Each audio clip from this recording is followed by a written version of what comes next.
Nothing like a bit of a sing-song down in the local pub. I'm on the island of St Helena with my friend John. The island is one of the most remote places in the world. I decided to explore the hill behind the main town, Jamestown. It looked interesting. So this little path, I thought, I've got to go check out what's up there. The land itself reminds me of maybe another planet. Just take a look at this red sand. You see little bits of it all over the place. My father was a geologist. He would have loved this. That's sand. That's this red stuff. And then you got big, heavy rock on top of it all. It's no wonder it's coming down. You got all that weight on nothing but stuff like this. It's just sand. It's sand. Yeah, this island is full of history. It literally is just lying everywhere. Oh my goodness. I'm not really into military stuff, but when you see things like this, it's so part of history. It had obviously been on this hillside for many, many years and wasn't going anywhere soon. Got the maker's name on and everything. I hate people who write on historical artifacts like this.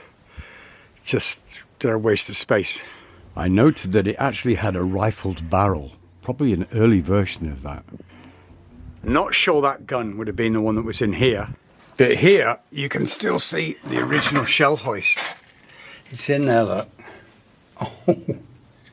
What I am interested in, however, is the emergency services that go out to sea and rescue people's lives. As you know, I was with the first responding team of the RNLI in the UK, and it was nice to see this is the local rescue boat bringing some poor unfortunate ashore, but at least he was safe and could get medical attention. I don't know what was actually going on, but cool to see how they handle it on this faraway island, and it's nice to know that they're there.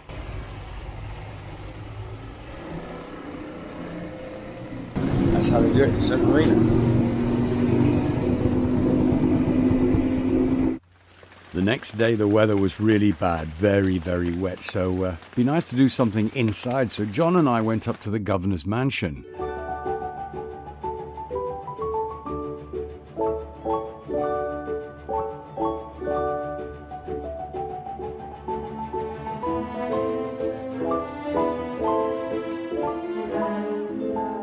And then notes from records from 1678 to 1834. And amazingly, this book actually did have a record of my 5 times great-grandfather's ship that arrived here in 1684. Meanwhile, John had found a new friend. I was a little bit concerned about the throwing of a ball around a place full of priceless antiques here in the governor's mansion, but they had fun. Oh, look at the ball. But there's also something, or rather, should I say, someone rather special here. There's a group of people down there, and what they're looking at is something very, very special. This amazing photograph dates probably from around the 1880s. As you can see, there are tortoises on the island. They were gifted to the governor at the time. One of the tortoises, called Jonathan, was already a fully grown male. Now, you've heard me say before that history is often still alive, and so is Jonathan. Ladies and gentlemen, meet Jonathan, the world's oldest living land creature at 192 years. It's young John getting in there. And that's when Jonathan met Jonathan. I couldn't let that gag go.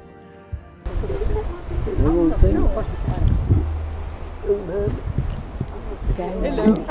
Hello, mate. Yep. Hello, Jonathan. Hello. He wants to be on camera. He's not used to it. I know, mate. All this attention. Still there, I'll grab you. Oh, sweet. Oldest living thing in the world. Yes. I thought you were. I've actually finally met something on St Helena that's older than me. Sorry, Sorry, mate. I'm shouting. See you later. Take care. The weather had brightened up, so by the time we got back, it was down to the yacht club for a couple of wets before sundown. It had been a good day, and it was great to have John's company along the way. But time was running short on the island, and I had to get back to work looking up my old family. I have to thank the girls that work in the archives for their amazing help. Thank you so much. And while I was there, I met the Bishop of St Helena, and he invited me up to St Paul's Cathedral. A few days later, while I was going up there, I met the Bishop's son on the bus, and he helped me get into the building, which was actually locked up. They were doing some refurbishments there. I'd come here on a pilgrimage. I knew from my childhood that there was a plaque on the wall dedicated to the memory of one of my great-grandfathers. And in fact, he was the grandson of the original Matthew Bassett. And here it is.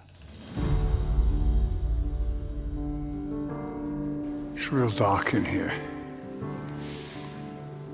But after 60 years,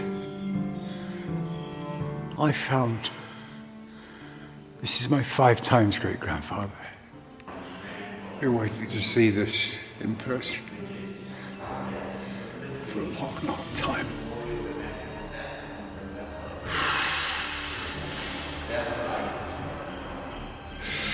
It's the only thing I found here in St Helena that remains of the Bassett family.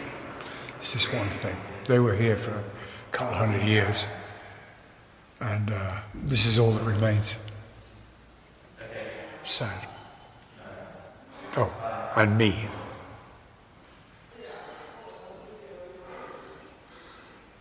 Now, it's not every day that you can get a bishop to help you do a selfie, but there it is. Thank you so much, sir.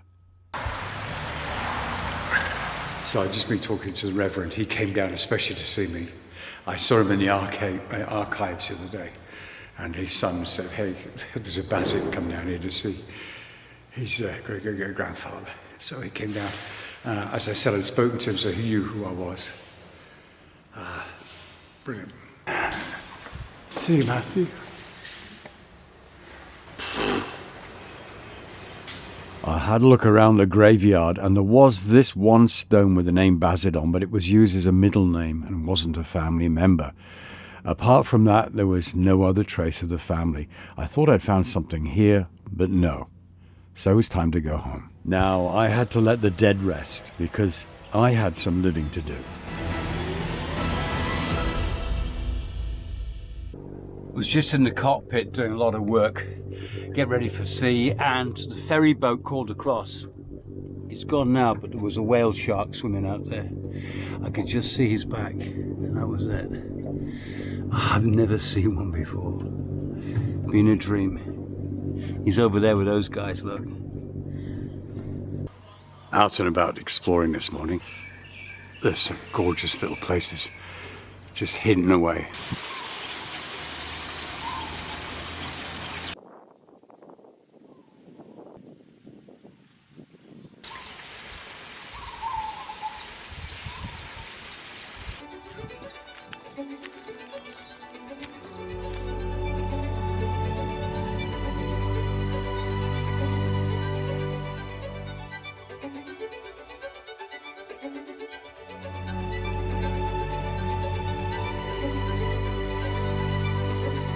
Almost at the top of the valley came across this. This is really an old house.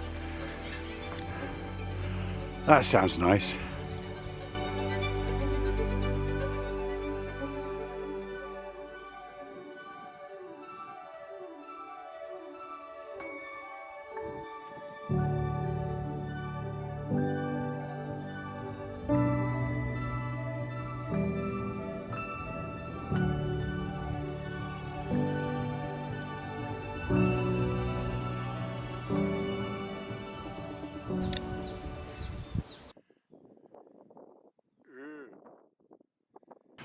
Can deal with that. This is a bit more dangerous.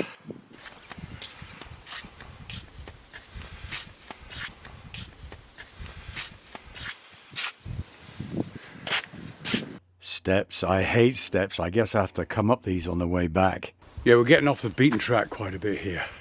I've only got my flip-flops on. a track or trail, whichever you call it, it kind of narrows down to virtually nothing, and I can't hear any waterfall, and the bottom of the valley down here is dry, so I don't think there is one. That would be typical. But it is pretty spectacular. Look at that. If you can see them, there's all kind of little bugs flying around. There they go. Where does that go? Good thing about St Helena is there's nothing that can kill you here. Well, the rocks can when they fall on your head, but no bugs. Yeah, it's not exactly bug free, but they just come up and give you a little kiss. Oh dear. There's nothing here to tell you how far you've got to go. And if you can even get back this way. Another little bridge, look. There should be a lot of water flowing under this, and there's nothing. I think this is where I turn around. I've got to scramble up there, and I damaged my flip-flop. They're not even my hiking flip-flops either. I'm not too bad, I gotta say. I'm definitely turning around now. I've got a map, I'm gonna check it. I have no idea, nobody knows I'm here.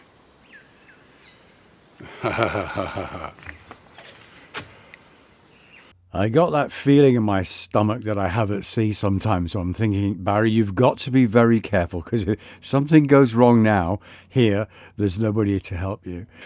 Somewhat jungly-wungly. I repeatedly told myself to turn around, go back. Can't download a map, there's no internet here, to see if there's a road or any way out. Anyway, foolishly I've decided to go on, knowing full well there's probably not going to be any water up here. It's certainly damp, and there's a glade in front of me here. And I'm just careful I don't get myself into trouble. When you get a bit older, you get aware that things like if you have a heart attack now, there's no phone signal, nobody knows I'm here. Yeah, so it might be a while before the next tourist comes along because the water's turned off. Okay, I found it. This is it. And there isn't any water. They turned the water off.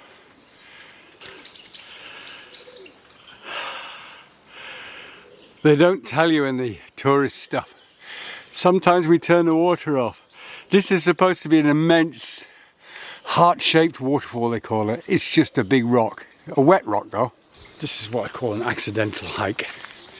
I didn't mean to do this, so I've got no water. I've got the wrong shoes on. This is very beautiful, I've got to say. But I've got to figure out how to get out of here now. I hope there's a way out the back up here. But it's a high climb to get out. There's got to be a road up there. Let's check out this non-water situation. Looks very lush down here. Going to see if there's anything that resembles water. But there was no water, no waterfall, nothing. And there wasn't a road to get out at the top, so I had to turn around and walk back. But it was downhill. Just a quick break to say, please don't forget to subscribe at the end of the video. Meanwhile...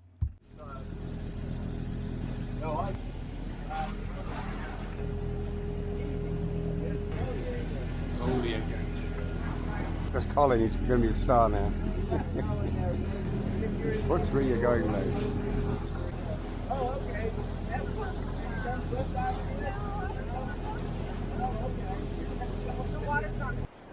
This is the interesting bit. Oh.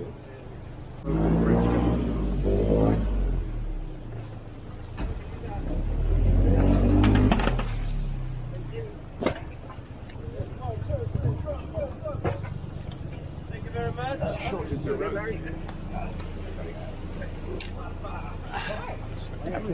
Thanks very much.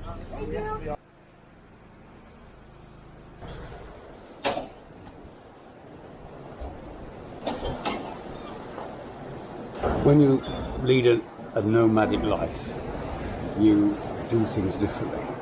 This is a shower block, basically a big container with ablutions in it. It's on the dock side under a big pile of rocks. It's nice just to shower down after a hot day. We're getting the boat ready to leave. It's hard work. You see behind me here, there's all kinds of works going on. And Look, how is that for a background? It's wherever you go, this island is pretty damn awesome. On my way down to the yacht club. I'm not sure there's anybody there today. It's a yacht club, but it's basically a little shed. Sometimes people turn up and sometimes they don't. There was no one there, so I walked into town. This is the main market, and this is the pub.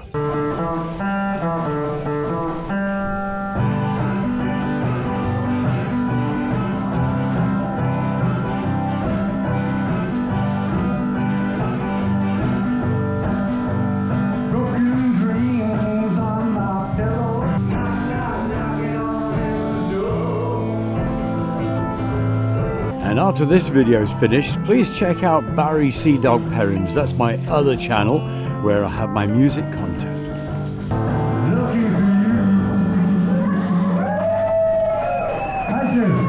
You can buy that on iTunes. Anyway, thank you very much. Good night.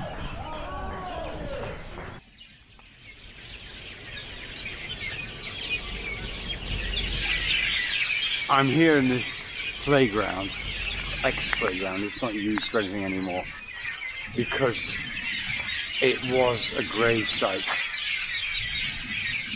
and it is one of the likely places that my great-grandfather was buried.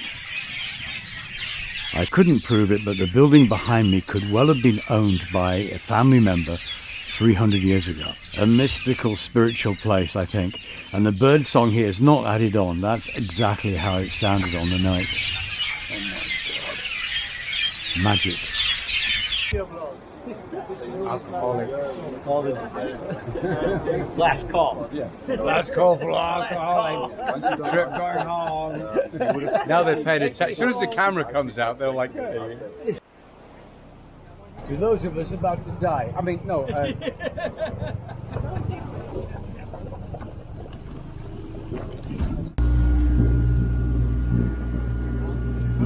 Next day, going ashore to do finals. Always an awful lot to do before you leave a country. And you've got to start planning ahead days in advance to get water, fuel and so on. John's boat rolls an awful lot compared to mine. Good morning.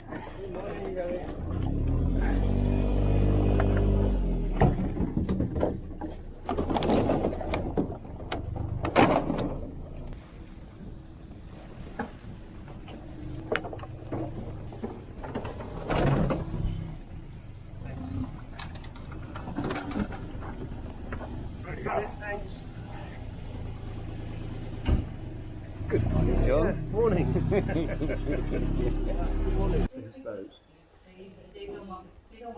Barry! I've seen Barry's butt too many times See now. my butt. That's my butt, not my boat. That's true. Yeah. I think I never have been on your boat, but I've You seen haven't your been on my butt. butt. You haven't been on my butt either. No, neither. You've just seen it. That's it. Just in case you're wondering, the shower room door is broken in the yacht club. Coffee break over, and it's back to work. As usual, when the boat is stopped, things get in a mess. I'm making sense of everything. Got that tied down. Also closing down another job. That's all my family stuff in that box there. I've all researched and everything that I've done. I've put it in there. Going to seal it up, put it away now. Yeah, I'm going to go into storage. Got some paperwork in there. Some of my recording kit is in there. And all my family research stuff. That's all being put away for another day. Want to say something just before the end of this video. You'll recognize this scene and a few others that featured in the last couple of videos here on St Helena. The weather was dreadful, but we were looked after by this man, Colin. He's the boat skipper on the ferry boat. In what were difficult and potentially dangerous situations, Colin was cool. His seamanship was awesome, and he made it so easy, and he looked after us all. I have to say now that I found out just a few days ago that Colin had passed. I want to say thank you to Colin on behalf of all the cruisers from the season 2025. Thanks very much.